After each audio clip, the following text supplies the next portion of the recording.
Hello everyone, welcome to this session on generative modeling. In the previous session, we looked at autoregressive models as one of the members of the family of generative models that we have been discussing. I also introduced you to the idea of attention mechanism that is often used in one of the famous architectures called transformer that is often used in the context of autoregressive modeling. In this session, we will continue our discussions on autoregressive modeling and specifically we will discuss more on transformers as an architectural choice for autoregressive modeling. Please note that transformers by itself, they are not methodology for generative models, they are mere architectures. Okay, so in this course so far I have not discussed architectures in general. We are only discussing the methodologies behind the generative modeling in a way that is agnostic to architectures. However, in this particular family of generative models called the autoregressive models, I will discuss the prominent class of architectures that are used, which are called the transformers, because the current state of the art generative models comprising all the range of commercially available generative models such as GPTs and Gemini and so on, they are predominantly based on transformer based autoregressive modeling, and therefore it is prudent to discuss this one particular architectural choice called transformers that is used for autoregressive modeling. Now, transformers are predominantly based on the idea of attention mechanism, which was discussed in the previous sessions. So continuing with that, in this session, I will talk about transformers as a model choice for autoregressive models. We will discuss about the different nuances that are associated with transformers, such as multi-head attention and so on. I will also discuss how transformers are incorporated in the context of autoregressive modeling for generative sampling. And we will also look at some of the famous, often used inference procedures that are incorporated with transformers. With that, let us begin. So if you recall, autoregressive models are particular choices of models that are often used when the data has a sequential form. So now let's say that we are given a data point which has a sequential form which can be expressed as x1, x2, x3 up to x capital T. Now note that this is one single data point that we are talking about, unlike in our previous notations where we denoted x with a subscript to denote one data point. Here in the context of autoregressive models, x1 through xt denote one single data point which has a sequential nature denoted by x1 through xt. An example of this can be the natural language, where every sentence becomes a single data point and every sentence will have sequence of a set of words or characters which are in general referred to as the tokens. Okay. So every data point now has capital T number of tokens, and all the analysis that we do is for a single data point. And as you know, everything that we do for a single data point can be extended to a data set comprising of multiple data points just by taking an expectation at the outside of whatever the loss function that we use, which is approximated using sample averages. So for the ease of understanding, as with the other models, we will do all the analysis by taking one data point and then extend it to a data set. Okay, so let's assume that we have a particular data point x1 through xt. So as you know, a model imposes a probability density function over that data point, which is also called the likelihood. So now in an autoregressive model, p theta of x1 through x capital T is given by this particular equation, which is the product of multiple density functions, and each of this density function captures the likelihood of the tth token in the sequence, given that we have already observed all the tokens till the tth token. Okay, so this is the definition of an autoregressive model. It's obvious that this model is referred to as the autoregressive model, because what we are actually doing is regressing on the data point itself. So it is a self-regression procedure where every tth token in a given data point is made a function of all the tokens that are before that occur before that particular token, and that is why the name autoregressive model. Now, each of these data points, each of the tokens in the given data point typically belongs to a set V, and this set V is referred to as the vocabulary. And in the current day, modern day autoregressive models, the typical vocabulary size would be around tens or even hundreds of thousands of tokens. So now a vocabulary is a discrete set of a finite discrete set of tokens from which the data set or the data arises. Okay, now the task is to model this p theta of xt given x less than t, which denotes all the tokens before time t. How do we model that is the question. And as we discussed in the previous time, in a transformer,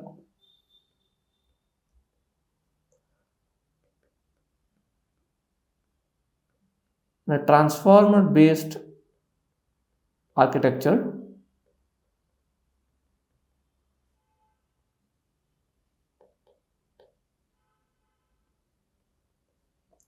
p theta of xt given x less than t is modeled using the attention mechanism.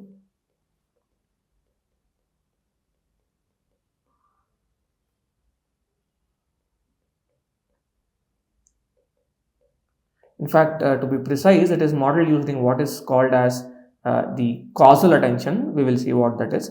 So, as we are seeing throughout this course, the idea is to model this particular distribution b theta.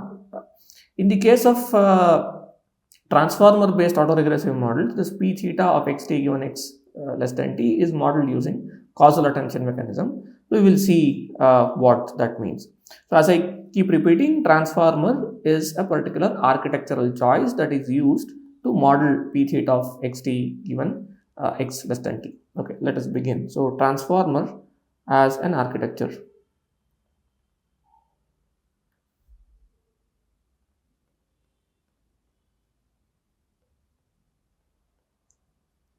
Transformers to model p theta of xt given x less than t. So this denotes that we are trying to regress xt given all the tokens that occurs before that. Okay, so let us begin. So what we are given is that is given a data matrix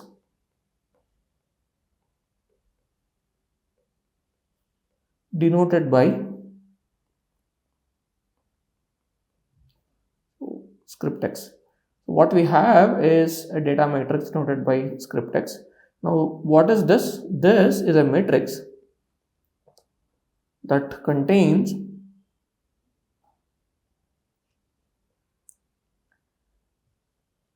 T rows, capital T rows, and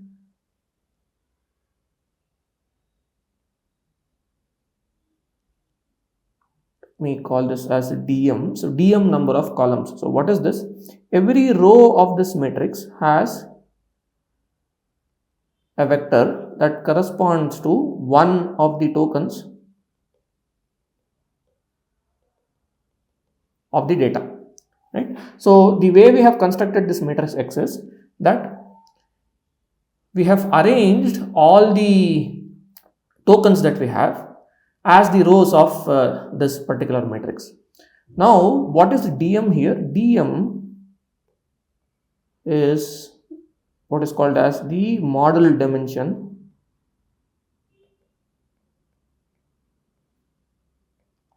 So it can be, let's say, 512 or 754 or something, which is an arbitrary choice of dimensionality that we want our model to operate on. Okay, so now what happens in practice is that, as I said, each of these xi's are tokens. Okay, I'll just write that as well. So every xi here belongs to the vocabulary, which is the discrete set.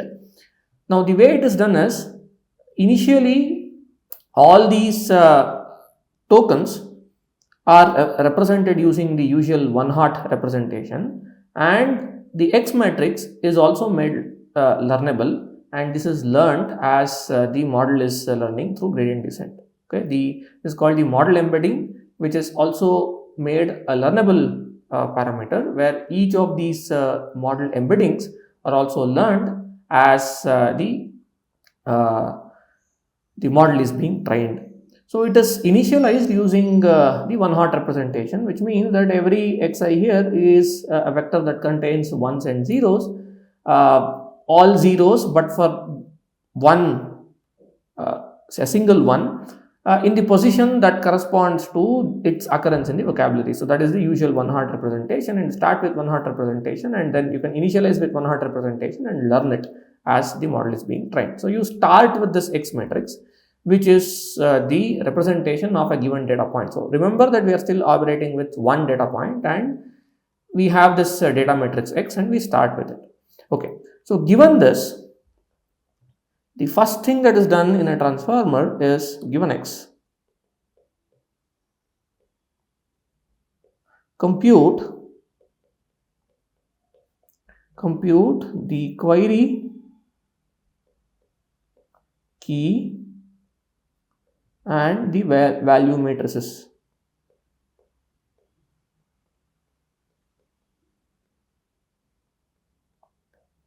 So what are these?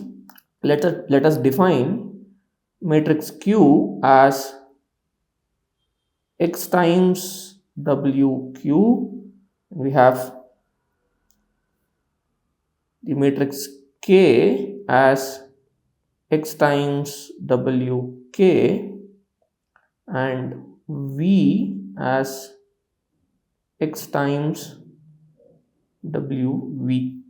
Okay, where WQ is of the dimensions R dm cross dk, and WK is of dimensions R dm cross dk, and WV are of dimensions dm cross dv.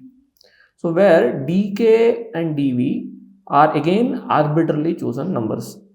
So now you make a choice for what should be the dimensions of the query key and value vectors, and define these matrices WQ, WK and WV appropriately, so that they multiply with the data matrix.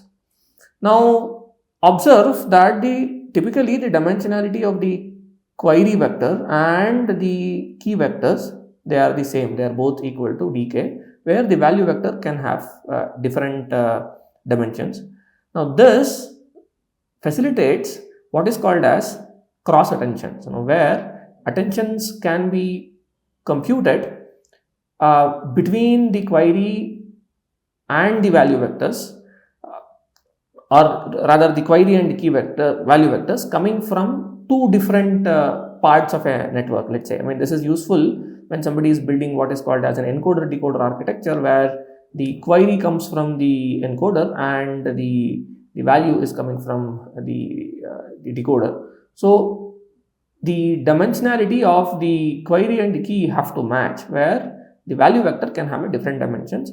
In a typical use case where you have a decoder only model, the dimensionality of all three are kept the same. Now this is a typical design choice, but these are hyperparameters. Dk and dv are hyperparameters that are chosen. Now here wq, wv and wk are learnable parameters.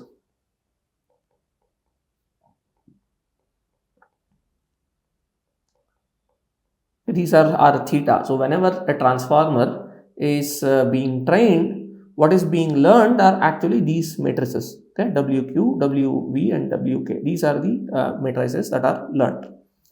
Okay, so now once this is done, so what one can see is this Q matrix now. So once we do this multiplication, we'll get a query matrix, which will be in, let's say that the query matrix and the key matrix, both of them lie in R T comma dk, while the value matrix lies in R T comma dv. Okay, so now what did we just do? We just transform the data matrix X into three different dimensions, or three different spaces, let's say. One which is called the query space, the other is called the key space, the third one is called the value space, by multiplying it with the corresponding matrices that are learnable. Once it is done, the data that has dimensions t cross dm now will be projected onto three different subspaces. One is given by the query space, the other by the key space, the third is the value space, which has the dimensions t cross dk, and the value matrix has the dimension t cross dv. Now these matrices, each of the rows of these matrices correspond to the query, respectively correspond to the query, the key and the values of each of the individual tokens, right? So that is what we have now. Okay, so now once this is done, what is to be done is that one needs to compute what is called as the attention weights. Computing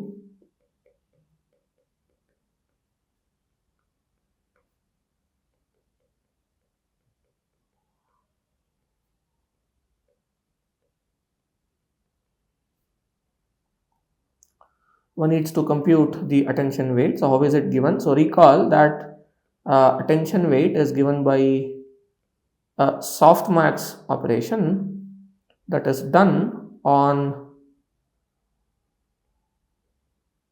the dot product of the normalized dot product of these two normalized matrix product. I mean, in this case, they are matrix products between the query matrix and the key matrix. The normalization is done with respect to the key or the query dimension pk, where, so after we do this A now belongs to, now A, we get a matrix that is of dimensions t cross t, right? So basically, given a particular query vector, it computes the normalized attention weight for a given query vector with all the key vectors that are there. So just like we saw in the previous time, attention is defined between a pair of vectors.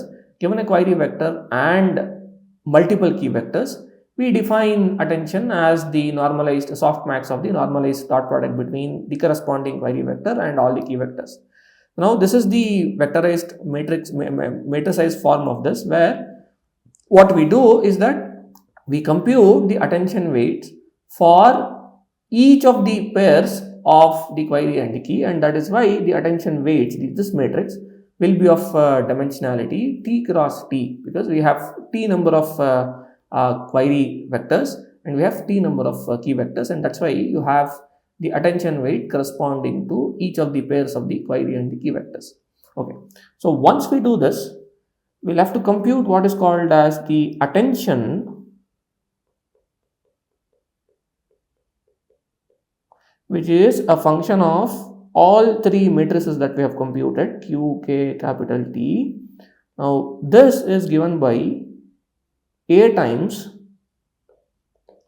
where A is the attention weight that we have just computed, A times the value matrix, okay, which lies in R T cross dV.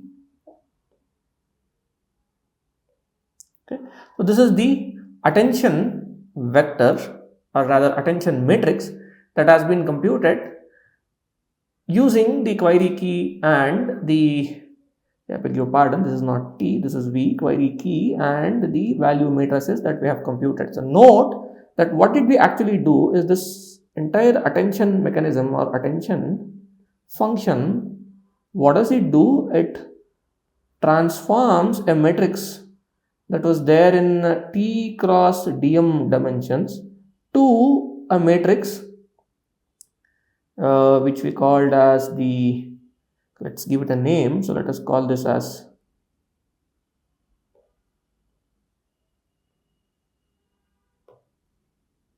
let us denote this as some matrix Z.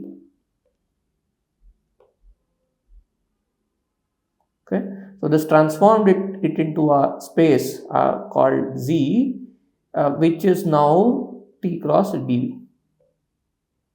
Okay, so this is what happens in the attention mechanism, where given a sequential data point which has dimensionality which lies in a dm dimensional space, the attention mechanism projects this data into another space which is of dimension dv.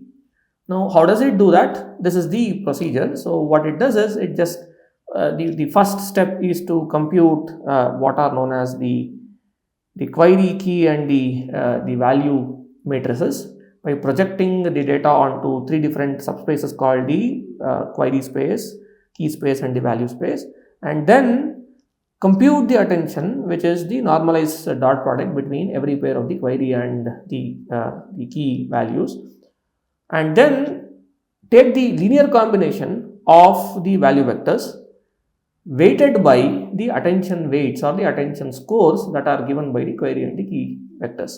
So intuitively what is it doing is that it is the entire attention mechanism is trying to study the importance of each of the token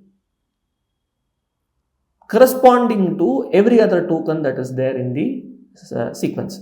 So the idea is you are trying to quantify how does a given token correspond to the embedding, or rather contribute to the embedding for each of the other tokens in the given sequence, or rather how does each of the other tokens in the given sequence contribute to learning the embedding of every other token in the sentence or the sequence. Now, this is the reason why this entire procedure is called a self-attention mechanism, where the attention scores are now being computed on the tokens that corresponds to a given sequence. So that is why it's called the self-attention. So now suppose the query and the value vectors come from two different representations or two different sequences, then they are typically called as the cross attention mechanism. Here in a decoder only model, what we compute is what is known as the self attention mechanism, where all three query, key and the value vectors come from the tokens of a given particular sequence. Okay, so now that we have our representation or the attention matrix that is in dimension t cross dv, what is that we need to do next? So remember that our ultimate goal is to model that autoregressive distribution p theta of xt given x t less than t. That is what we want to do. Now we have this entire procedure of computing attention, what did it just do? It just projected the data from a dm dimensional space to a dv dimensional space, where each of the rows of this Z matrix corresponds to the representation of each of the token, and these representations are computed using the attention mechanism that would quantify how each of the other tokens in the sequence contribute to learning the representation of a given token. So this is the story so far. Okay.